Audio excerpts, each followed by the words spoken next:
viewers, good evening. Thanks for watching tonight's weekend bilingual newscast on Spectrum Television. Our lone top story tonight, the African Water Association has just ended a 2-day symposium in the nation's capital, Yaoundé, to tackle on clean water financial deficit. They say is the leading cause of poorly treated and distributed water to households. Olivier Mbuziko in this newscast tells us how this can be beneficial to the population of Yaoundé in particular and Cameroon in general.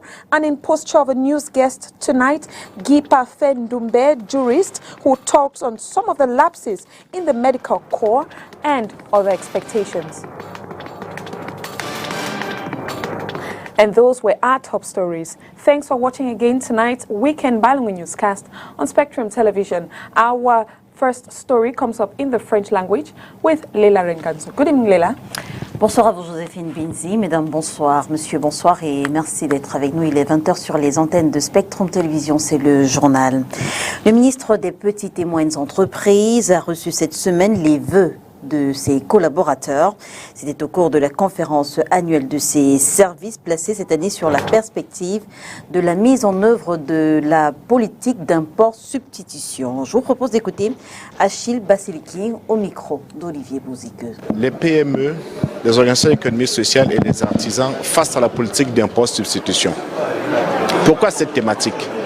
Il vous souvient que le 31 décembre 2022, dans son adresse à la nation, le président de la République, son Excellence Paul Biya, avait instruit le gouvernement de mettre en œuvre une politique coordonnée de réalisation de l'impôt-substitution. Et c'est dans ce cadre-là précisément que nous avons pensé qu'en ce qui concerne notre secteur, il était judicieux pour traduire en acte la vision du chef de l'État, mais également les orientations du Premier ministre, chef du gouvernement, Dr John Gouté, de mobiliser les acteurs de notre secteur autour justement des axes de la mise en œuvre de cette politique d'impôt-substitution dans 3 des domaines que nous avons identifiés et qui sont susceptibles de faire une grosse différence. Le premier de ces secteurs, c'est celui de l'agro-industrie, autour duquel je dois rappeler que notre département ministériel a mené une étude de fond en identifiant quels sont aujourd'hui les domaines en termes d'agro-industrie qui sont susceptibles de générer une production locale, mais également de substituer en fait aux importations une production locale en matière de biens agro-industriels. Ils sont identifiés, nous savons exactement ce qu'il convient de mettre en œuvre. Il suffit que les incitations qui sont contenues dans la loi des finances, mais également que les appuis aux acteurs dans ce domaine puissent être consolidés. Le second axe porte sur le secteur de la transformation du bois. La troisième transformation du bois doivent devenir des réalités. Nous avons un certain nombre d'unités de production dans ce secteur qui ont besoin d'être accompagnées et qui précisément peuvent répondre à la commande publique, mais également équiper les ménages dans ces secteurs. Et je crois que de ce point de vue, la demande est là et nous sommes à mesure de substituer précisément une production locale de qualité aux importations dans ce secteur. Et le troisième secteur, c'est celui de la confection textile, la transformation du cuir. Gestion de l'eau dans la cité. L'Association africaine de l'eau vient de tenir pendant 2 jours à Yaoundé un colloque sur les problèmes des eaux non facturées, un défi majeur qui fait perdre plusieurs milliards de francs CFA aux sociétés chargées de s'occuper de l'eau en Afrique. Olivier Mbuziko pour les sociétés de distribution d'eau potable en Afrique centrale sont sans cesse confrontées à des fraudes, pertes techniques et commerciales qui leur créent un réel manque à gagner selon les experts. On a produit 1000 litres et on a perdu 500 litres en chemin. Mais quand on met ça sur des grandes quantités, on amène à avoir alors des eaux non facturées qui peuvent avoisiner les 40, les 50%. Et on a besoin de plus d'eau pour alimenter les nouvelles populations puisque les villes grandissent. L'urbanisation galopante est quelque chose d'important en Afrique. Et où est-ce qu'on va chercher cette eau si on est en train de perdre la moitié de ce que nous produisons? C'est presque 15 milliards de dollars qui sont perdus à travers le monde à cause de la problématique de l'eau qui part en fuite, qui part en fraude, etc. La Banque mondiale estime les pertes à près de 32 milliards de mètres cubes par an, dont la moitié dans les pays en développement. La problématique est au centre de ce colloque de Yaoundé qui ambitionne trouver des mécanismes pour maîtriser les pertes dues à l'eau non facturée. Les travaux ont permis de définir les facteurs clés pour relever ce défi majeur. La sectorisation, la digitalisation, les 4 R, dont quelques-uns sont la rapide identification des fuites et leur réparation. Avec cela, je crois, et la modernisation des infrastructures, mais aussi la construction d'une infrastructure mentale et morale des populations pour qu'elles adhèrent dans une alliance citoyenne au profit de la solidarité et de l'équité autour de l'eau. Avec cela, surtout cette dernière variable que nous voulons qu'elle devienne une donnée, nous pourrons atteindre ces objectifs. Si ces pertes sont réduites, les économies d'eau suffiraient à booster les performances financières des sociétés d'eau et alimenter plus de 90 millions de personnes, à en croire les experts de l'Association africaine de l'eau. And we talk bad roads in the economic capital, which is our next focus, where the road stretch from Dobo to Abattoir in Bonaberi in the Douala 4 municipality is a real core for concern. The following report depicts the difficulties inhabitants have to go through on a daily. The state of roads, jaw-dropping, plying it, back-wrecking, almost 1 meter of depth.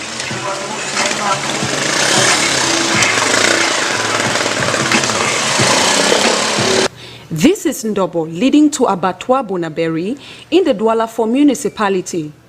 Most times, bike riders must halt for repairs before continuing their day-to-day activities. À chaque 100 mètres, il faut arranger la moto. Sans compter, il y a les clients qui se versent dans l'eau. Whether it rains or not, plying these roads is an ordeal, according to commercial bike riders. The road this is Carrefour Sajo Polo, right to Bunandale. The state of the road is not easy. Every morning we need to swim inside the water, even with rain or without rain. But when there's rain, the issue is not easy. It worsens the situation. Like today, this morning, you need to enter water like 1 meter, almost 1 meter with a bike before you cross. So it's not really easy. We are really suffering. We are really suffering. Like with the bike, you need to go to mechanic every day. Every day, what you could have, first time you could have made a month before going to mechanic. Authorities therefore must not turn a blind eye to this. We are calling on the city mayor to see what he can do for us, because it is not really easy. If you just follow this line and go, you will see the number of cars that are down because of the bad state of the road. The lives of road users and commercial bike riders plunged into this pool of water are in danger, as most times they have to do so side by side heavy-duty trucks. It is the desire of inhabitants around this area that authorities answer to the road concerns in this area. Les frais de permis de conduire désormais à 250 000 francs CFA au Cameroun. La décision est issue de l'Assemblée générale des promoteurs d'auto-école tenue en décembre dernier à Yaoundé. Dans le reportage qui va suivre, Francis Nga-Messobo, président du syndicat national des auto-écoles du Cameroun, explique les raisons de cette augmentation. 250 000 francs CFA pour une formation en bonne et due forme dans les auto-écoles agréées du Cameroun. C'est le montant à débourser depuis le 1er janvier 2023 pour suivre des cours de conduite en vue de l'obtention du permis de conduire. Bon, moi, ma formation que j'ai payée, c'est à partir, ça part toujours à 250 000 là. Donc, comme je viens de commencer, quand on a sorti le décret, c'est à 250 000 là que je suis dedans. Dans ce prix-là. Selon le président du syndicat national des auto-écoles du Cameroun, on ne saurait parler d'augmentation du prix quand les heures d'apprentissage, aussi bien pratiques que théoriques, ont elles aussi été revues à la hausse. En fait, à notre niveau, on saurait parler d'une hausse, on saurait parler de hausse. Parce qu'en réalité, on avait un volume horaire de 10 heures de cours théoriques et 20 heures de cours pratiques. 10 heures de cours pratiques, 20 heures de cours théoriques. Alors, l'administration a donc doublé ce volume horaire. Donc, depuis 2015, on est passé de 10 heures de cours pratiques à 20 heures et de 20 heures de cours théoriques à 40 heures. Donc, depuis 2015, donc, le strict qu'on ne respectait pas ce volume horaire. En 2022, donc, il y a eu des assises et des réunions où on s'est engagé à se conformer à la réglementation, c'est-à-dire appliquer le volume horaire officiel qui est de 20 heures de cours pratiques et 40 heures de cours théoriques. Bien évidemment, les prix doivent être conséquents. Quand c'était 10 heures de cours pratiques et 20 heures de cours théoriques, le prix était à 150 000. Donc on serait allé à 300 000. On a donc on a adopté 250 000 compte tenu des difficultés de l'heure, le niveau de vie des camions, et ainsi de suite. Donc voilà, c'est pour cette raison que nous sommes à 250 000. D'accord. Pour un nouveau volume horaire de 40 heures de cours et 20 heures de cours pratiques. Enseignant dans une auto-école, Richard T., nom d'emprunt, met l'accent sur le bien fondé de cette revalorisation des heures de cours dans la lutte contre les accidents. On a augmenté le tarif de l'auto-école parce qu'il faut bien former les élèves. Il y a trop des accidents et on a décidé de bien former les élèves. Notons que la décision issue de l'Assemblée générale des promoteurs d'auto-école tenue en décembre 2022 concerne principalement les prétendants au permis B. Permis autorisant la conduite de véhicules affectés au transport de personnes ou de marchandises avec un poids total inférieur ou égal à 3,5 tonnes pour 9 places assises, conducteurs compris.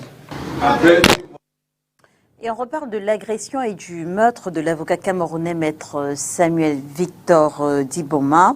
Son corps, rappelez-vous, a été retrouvé le 3 janvier 2023, gisant dans une mare de sang au quartier Cité-Sic. C'est dans le 5e arrondissement de la ville de Douala. Conduit à l'hôpital, il a rendu l'âme aux urgences. Et depuis lors, certains évoquent une négligence médicale. Je vous propose ces explications de Guy Parfait Ndombé. Il est juriste. Pourquoi saisir l'ordre? Généralement, on saisit l'ordre lorsque la récurrence des manquements devient, n'est-ce pas, sempiternelle. Ok, du côté du médecin. Et pour saisir, du moins pour avoir la possibilité, n'est-ce pas, d'attirer l'attention de l'ordre sur la récurrence de ces manquements fautifs par rapport à ce médecin, effectivement, on va tirer l'attention de l'ordre pour que l'ordre attire l'attention de ce médecin-là sur la récurrence des plaintes, n'est-ce pas, qui sont consécutives à ce qu'on peut appeler des manquements, bien entendu avec des conséquences pas très graves. Mais s'il y a un certain nombre de personnes, un certain nombre de victimes qui constate déjà ces manquements de la part de ce médecin, ok, on peut donc saisir l'ordre pour attirer son attention de manière à ce que l'ordre mette l'œil sur ce médecin-là. Bien évidemment, l'ordre va procéder à un rappel à l'ordre de ce médecin, et si jamais il y a récidive, bon, bien évidemment, l'ordre ne peut prononcer que l'avertissement, le blâme, peut-être une suspension temporaire de l'exercice, n'est-ce pas, de la médecine par ce médecin-là. Et bien évidemment, on peut aller jusqu'à la radiation, n'est-ce pas, de ce médecin-là de l'autre. Bon, bien évidemment, la plainte va se faire par lettre, n'est-ce pas, auprès du conseil départemental ou régional de l'ordre, avec une possibilité d'appel au niveau de l'ordre national. Vous comprenez, on peut même aller jusqu'à la Cour suprême, effectivement, en interpellant la chambre disciplinaire de l'ordre qui ferait office, n'est-ce pas, des décisions au niveau de la Cour suprême. Bon, maintenant, en fonction de la gravité, comme je vous ai dit, on peut directement soit s'adresser à un commissariat ou à une gendarmerie, faire une plainte, bien évidemment en fonction de la gravité du manquement fautif comme je vous l'ai indiqué, on peut à ce moment-là, selon qu'on est à l'hôpital ou en clinique privée, n'est-ce pas, saisir soit le juge administratif pour l'hôpital ou le juge judiciaire pour la partie pénale. Mais on n'est pas obligé à chaque fois, face à un manquement fautif, n'est-ce pas, de saisir obligatoirement, excusez-moi le pléonasme, l'ordre des médecins. C'est ce qu'il fallait dire. Est-ce obligé de passer par des médecins pour attaquer un médecin qui, pour des manquements de son travail? Est-ce qu'il est obligé de passer par des médecins? Qui ça? Vous parlez de la victime? Si la victime est... Est-ce que la victime est obligée de passer par les médecins pour attaquer un médecin pour un manquement? Non, c'est ce que Non, c'est ce que j'essayais de vous expliquer là. Il faut dire que... On veut dire l'hôpital. On veut dire les médecins qui travaillent dans la zone d'hôpital. Oui, d'accord. La victime, est-ce que la victime est obligée de passer par l'hôpital pour attaquer ce médecin qui est dans le cadre, disons, il est employé? Je comprends, très bien, votre question. Et c'est une bonne question. Bien effectivement, vous savez que lorsque c'est l'hôpital, en fait, quand on dit l'hôpital, c'est l'établissement public hospitalier, lorsque c'est l'hôpital qui est mis en cause, il est évident que le médecin qui travaille, qui est salarié de cet hôpital-là, est le préposé de cet hôpital, de l'administration. Dans ces cas-ci, c'est l'administration qui est mise en avant. Vous voyez, c'est l'administration qui va répondre de tous les actes, n'est-ce pas, fautifs causés par le médecin salarié de l'hôpital. The market where there is a noticeable amount and abundance of corn in the market. Oni Ladonet in this report takes us through the corn festival.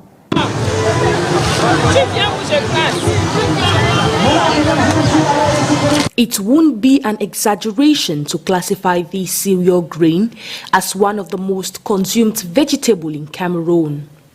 Maize, also known as corn, is highly regarded by Cameroonians for its unique taste and the different delicacies made out of it. Oui, maintenant c'est la saison du maïs. Now it's maize season. We have maize in the market in different kinds. 4 for 200, 6 for 200, it depends. 4 à 200, 6 à 200, ça dépend. In Cameroon, corn can be eaten roasted or grounded into corn fufu, koki corn, pap, as porridge, corn chaff, or better still made into a local drink, sha. Non, c'est pour faire le chap. It's to make corn fufu. Le chap de maïs qu'on The corn is grounded and we eat it with vegetable. We put small oil, salt, pepper, and it's okay. It's for the household and the price of the maize is affordable. 100 francs, 200 francs a piece.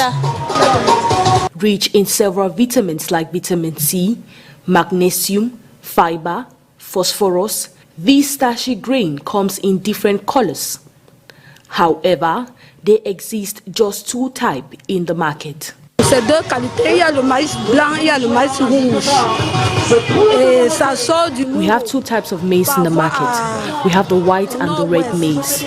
It's from Mongo, sometimes in the northwest region. And when it comes to Gare de Nouvelle. They bring it every morning and we sell it. You can see we have places for 4 for 200, 3 for 200, 5 for 100, 4 for 100. 4 200, 5 200, 3 200. The availability of corn has eliminated the problem of quantity as customers now seek for quality. Et la difficulté qu'on rencontre beaucoup maintenant, c'est que le maïs, parfois, ça sort de champ. Quand c'est déjà sec, quand c'est déjà légèrement sec, les braiseuses ne prennent pas vite. The difficulties we face here is sometimes the maize is harvested slightly dry, so buyers don't buy it quick. And again, buyers are really complicated. They complain the corn lacks grain, and sometimes they complain it's bad inside. L'épi n'est pas plein, ce n'est pas plein, bon. Ou parfois, on dit que c'est touché à l'intérieur, bon, et on laisse. Donc c'est la difficulté qu'on trouve. The quality of corn, they say, can be detected by buyers through. In order to know if it's sweet, they can taste the corn. However, corn is regarded as a typical example of a versatile crop, as everything on a corn plant is usable. From the kernels, which are grown into food, to the stalks used as animal food. No part of a corn is wasted. Élection sénatoriale, alors que le scrutin est prévu ce 12 mars afin d'élire au suffrage indirect 70 des 100 membres du Sénat, les partis politiques ont jusqu'à ce jour à minuit pour déposer les dossiers de candidature, on y reviendra. Droit sportif, l'association camerounaise des avocats en droit du sport a rassemblé cette semaine à Yaoundé des experts internationaux au cours d'une séance de formation des juristes camerounais dans ce domaine. Les enjeux et attentes de ces travaux retracés ici par Olivier Bouzique. Cette formation rentre en droite ligne des activités de la CAD. L'une des rubriques, c'est former des acteurs du mouvement sportif, former des avocats en priorité dans le secteur du droit du sport, secteur particulièrement spécifique. Donc c'est l'une de nos activités. Aujourd'hui, nous abordons des sujets d'actualité à l'échelle internationale avec la nouvelle réglementation FIFA sur les agents de joueurs. Il est question pour nous, avocats, de nous imprégner de cette nouvelle réglementation. Ça a toute son importance. Des questions d'avocats et de mandataires sportifs avec la tournure que prend cette profession en France. Il est question également pour nous d'avoir les perspectives d'une telle profession dans notre environnement. Voilà, c'est des questions d'actualité pour nous, avocats, et pour les juristes. Nous nous situons dans une perspective de projection. Nous évitons de nous arc-bouter sur des questions telles que les élections. Parce que dites-vous bien que la profession de l'association avocat en droit du sport, ce n'est pas seulement que la gestion du contentieux électoral, comme c'est le cas chez nous. Il y a bien d'autres champs d'expertise, il y a bien d'autres domaines à explorer qui peuvent faire vivre décemment l'avocat dans ce domaine, à tel enseigne que nous explorons d'autres domaines dans la perspective d'avoir des avocats bien formés et à même de challenger les autres sur la place internationale. La particularité de cette formation, c'est que nous avons 3 experts qui viennent de l'étranger, 3 experts rompus à la pratique du droit du sport, qui viendront avec nous partager des bonnes pratiques. C'est toujours bien pour nous, avocats, c'est toujours bien dans notre formation. C'est ça la spécificité de cette formation. And still, we talk sports. Niger and Ghana are currently battling for the last spot in the semi-finals in the ongoing African Nations Championship. Madagascar earlier today thrashed Mozambique by 3-1 to join Senegal and Algeria in the semi-finals. Oni Ladonet tells us more. There is only one spot remaining in the semi-finals of the 2022 African Nations Championship, and either Niger or Ghana will be joining the last 4. Both teams are currently playing at the Miloud Heidefi Stadium, with the winner set to meet Algeria on Tuesday. Earlier today, newcomer Madagascar had sealed their first semi-final spot after cruising past Mozambique 3-1. The Barres, who had demonstrated their desire to win the match right from their very first kick, got the opportunity at the 18th minute with a goal from Razar, assisted by Randiana. A goal that mounted pressure on the Mozambicans, causing them to make bold moves up front, but lack of construction thwarted their efforts. Madagascar managed to keep the 1-0 lead right up to halftime, despite the threat. The Mozambicans were up and running, searching for an equalizer, but unfortunately failed, with Gaza Gindrako wasting no time to punish them with a second goal at the 67th minute. The third for the Barres came 3 minutes to the end of regular time, with Isaac consoling Mozambique at the end of extra time. 3-1 separated both sides, with Madagascar set to meet Senegal on Tuesday in the semi-finals. Before today's game, host nation Algeria had a tough call with Côte d'Ivoire, with the Phoenix emerging victorious by 1 goal. Same scoreline separated Senegal and Mauritania. And it is with that report that we draw the curtains on tonight's Weekend Bilingual Newscast on Spectrum Television. Thanks for watching. Good night and happy weekend. Good night to you, Lila. Bonsoir à vous, Joséphine Binzi. Mesdames et messieurs, merci de nous avoir suivis. On se retrouve dès demain, 12h, sur les antennes de Spectrum Télévision dans le cadre de l'émission 7 Hebdo. Et on reparle de l'affaire Martinez-Zogo avec notamment Xavier Messé, Paul Maël, Christophe Bobio-Kono et bien sûr le docteur Marcel Simot et le président Banda Kani. On se dit à demain, 12h.